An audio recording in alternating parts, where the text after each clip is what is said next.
माँ बाप के बिहेवियर की भी बात आती है कि उन्हें भी ख्याल रखना चाहिए। ये दूंगी कि ऐना आसिफ का मेकअप बहुत ज़्यादा है।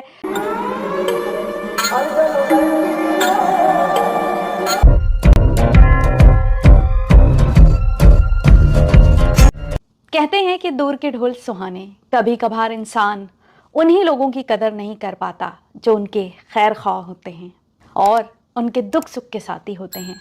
ऐसा भी होता है कि आपकी छोटी छोटी ख्वाहिशात और ख़िदमात कैसे पूरी हो रही हैं, इंसान ये जानना ही नहीं चाहता और दरगुजर कर देता है। ऐसा ही एक ड्रामा परवरिश ARY डिजिटल ने रिलीज़ किया है और उसकी अभी एपिसोड नंबर 1 आई है। उसका ट्रेलर का रिव्यू मैं आपको दे चुकी हूँ। मैंने आपको रेकमेंड किया था कि ड्रामा बहुत अच्छा है और काफ़ी दिनों बाद एक फैमिली ड्रामा रिलीज़ हुआ है जिसमें घर के अफराद, दादा दादी, चाचा चाची, ताया अबू, ताई अम्मी और कज़न्स दिखाए गए हैं। शुक्र है कि थोड़ा सा ड्रामा अभी तक तो डिफरेंट है, फैमिली है बेस्ड है, तो मुझे अच्छा लगा, तो मैंने आपको रेकमेंड किया था। तो फैमिली दिखाई गई है सिद्दीकी साहब की, जो कि एक मिडिल क्लास फैमिली है। कुछ मिल जाता है लेकिन आई डोंट नो, ये वाला टेस्ट नहीं आता। ये वाला टेस्ट ये बिस्किट। और सिद्दीकी साहब के 2 बेटे हैं। एक बेटा अमेरिका में रहता है और एक बेटा जो है पाकिस्तान में उनके साथ रहता है। अचानक ये खबर आती है कि अमेरिका में रहने वाला बेटा यानी नौमान इजाज और उनकी बेगम सवेरा नदीम अपने 2 बच्चों के साथ पाकिस्तान आ रहे हैं। सिद्दीकी साहब की बेगम को जब पता चलता है कि उनका बेटा अमेरिका से आ रहा है तो वो बहुत ज़्यादा एक्साइटेड हो जाती हैं और घर में खूब तैयारियां शुरू करवाती हैं, रंगो रोगन करवाती हैं, अच्छे अच्छे पकवान बनवाती हैं अपनी पाकिस्तान में रहने वाली बहू से। अब जब फैमिली यानी नौमान इजाज़ और सवेरा नदीम अपने दोनों बच्चों को लेके आते हैं तो उनका एक बेटा जो समर है वही असल में हीरो हैं ड्रामे में और उन्हीं का मेन किरदार है। तो समर पाकिस्तान आकर बहुत ज़्यादा डिस्टर्ब हो जाते हैं क्योंकि वो फोर्सफुली लाए गए हैं पाकिस्तान। नौमान इजाज़ यानी सिद्दीकी साहब के बड़े बेटे अपना आने का मकसद बता नहीं रहे कि वो आए क्यों हैं और यहाँ पर मुस्तकिल रहने वाले हैं। उन्होंने अभी फैमिली में ये बात बताई नहीं है। अब प्रॉब्लम यह है कि वो फैमिली आ गई है मगर घर में लिमिटेड रूम है।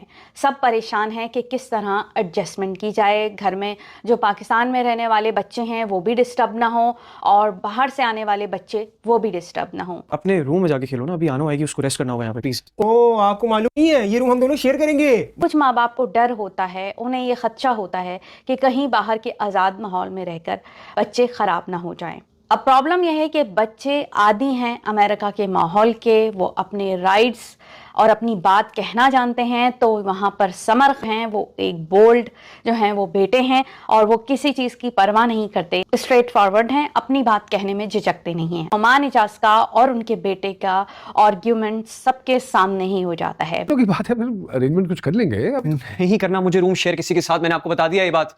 बच्चा नाराज होता है कि उन्हें सेपरेट रूम चाहिए, प्राइवेसी चाहिए। वहाँ का माहौल अच्छा नहीं लग रहा होता, लोग अच्छे नहीं लग रहे होते हैं क्योंकि वो आदी नहीं होते हैं। और ऐसा होता है यहाँ पर जब आप इतना बड़ा चेंज लाइफ में आता है तो बच्चों का या लोगों का, इवन जो बड़े भी होते हैं वो भी वियर्ड बिहेव करते हैं, फ्रस्ट्रेशन का शिकार होते हैं।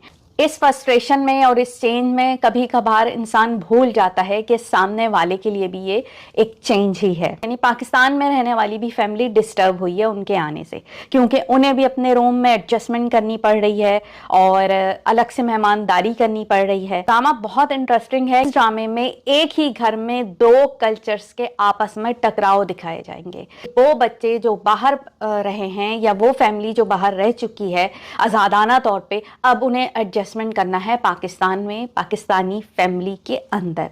और घर में जो दादी हैं, नौमान इजाज़ की माँ है, वो बहुत एक्साइटेड हैं और काफ़ी खुश थी और बहुत प्यार निछावर कर रही थी। हर चीज़ को वो चाह रही थी कि परफेक्ट हो जाए।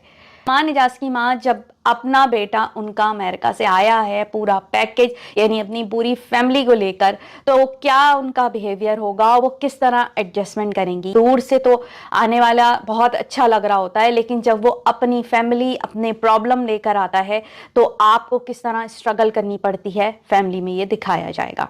दूर के ढोल तो सुहाने होते हैं, यानी आपको जब दूर होती है चीज़ तो बहुत अच्छी लग रही होती है, सब कुछ बहुत अच्छा लग रहा होता है, लेकिन जब वो आपके साथ आएंगे, उनके बिहेवियर, उनका रहना सहना, उनकी ज़रूरियात को पूरा करना लिमिटेड वसाइल में, वो एक अलग प्रॉब्लम होगा। दूसरी तरफ फैमिली दिखाई गई है ऐना आसिफ की, जो कि भी एक मिडिल क्लास फैमिली से ताल्लुक रखती हैं, डॉक्टर बन रही हैं, बहुत से लोग उनके फैन हैं, यूथ उन्हें बहुत ज़्यादा पसंद कर रही है।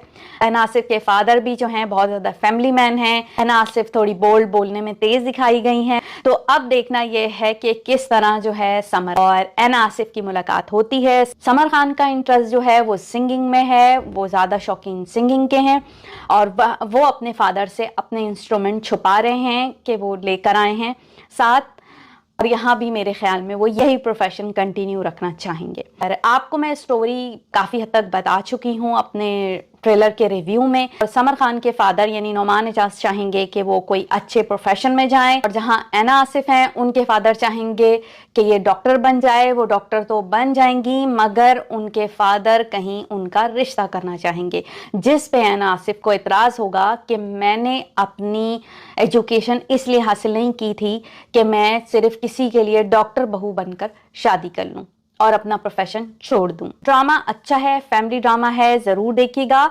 इस ड्रामे का पॉजिटिव इम्पैक्ट मेरे ऊपर ये पड़ा है कि कभी कभार माँ बाप ये बात भूल जाते हैं कि जो बच्चे आपके साथ हैं, जो आपकी खिदमत कर रहे हैं और आपका ख्याल रख रहे हैं, हर दम आपको दवा ला के दे रहे हैं, आपको खाने पीने की आपकी पसंद की चीज़ें ला के दे रहे हैं, माँ बाप वो चीज़ भूल जाते हैं।